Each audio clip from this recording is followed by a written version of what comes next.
Remember when homes in Denver were flying off the market in 48 hours with multiple offers, no inspections, and buyers writing love letters just to get noticed? That was only a year and a half ago.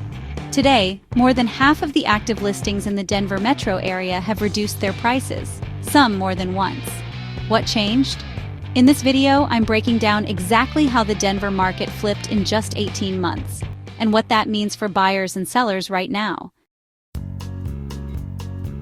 Let's go back to mid-2023. The market still felt competitive, especially for homes under $700,000. Sellers were pricing aggressively, and in some cases they were still getting multiple offers, especially on turnkey homes in great locations. In July 2023, the median close price in the Denver metro area was just over $591,000, and homes were spending an average of only 11 days on the market, according to DMAR. But by late summer, August and September, things started to change. Interest rates were climbing, inflation was still in the headlines, and buyer fatigue was real. Showings began to slow. Days on market began to climb, and pricing, it started to stall out. In September, the median home price dipped to $582,000, down 1.36% month over month. The close-to-list price ratio dropped below 100% for the first time in months. That was the first sign that buyers were pushing back. By October, the seasonal slowdown had kicked in hard. But this wasn't just seasonality. The fall market was colder than expected. Listings were sitting, sellers were holding out, and buyers? They were either on the sidelines or negotiating hard. By December 2023, Megan Aller reported that roughly one-third of active listings had already cut their prices. We weren't in a buyer's market yet, but the power dynamic had clearly shifted. The pricing strategy that worked in early 2023 no longer applied. And then came 2024, the year of price discovery. Sellers who came out of the gate with aggressive pricing were often forced to reduce within 2 to 3 weeks.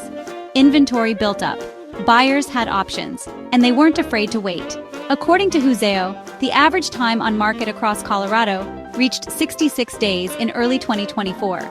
Nearly half of all active listings in Denver had reduced their prices before going under contract. And the close price-to-list price ratio?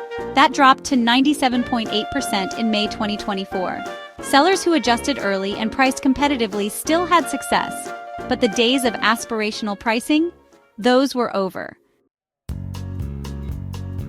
And now, in 2025, we've officially entered the new normal.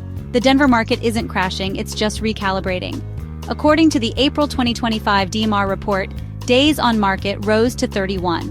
Over 54% of listings reduced their price before going under contract, and the close-to-list price ratio dropped again to 97.3%. So, what does this mean if you're selling? First, price is everything. If your home isn't priced to meet the market, you'll sit. Period. Second, presentation matters. Professional photos, staging, and marketing aren't optional anymore. They're the baseline. Third, expect negotiation. Whether it's inspection items, closing cost credits, or a rate buy-down, you need to be flexible if you want to get to the closing table. And if you're buying, you finally have leverage again. There's more inventory, less competition, and sellers who are open to terms. You can take your time, you can negotiate, you can ask for concessions, and in many cases, you can buy a home today for less than you would have paid 12 months ago. But here's the catch. The best homes, those that are well-priced and well-presented, are still going fast. Don't wait for a crash that's not coming. What we're seeing now is stability. The takeaway, the market has changed. And success in this market, whether you're buying or selling, requires strategy. That's where I come in. I'm Sallie Simmons, a local Denver realtor who's been helping clients navigate this evolving market every single day. If you want data-backed advice, straight talk, and a results-driven plan, we should talk. You can reach me anytime at salliesimmons.com. Thanks for watching, and I'll see you in the next one.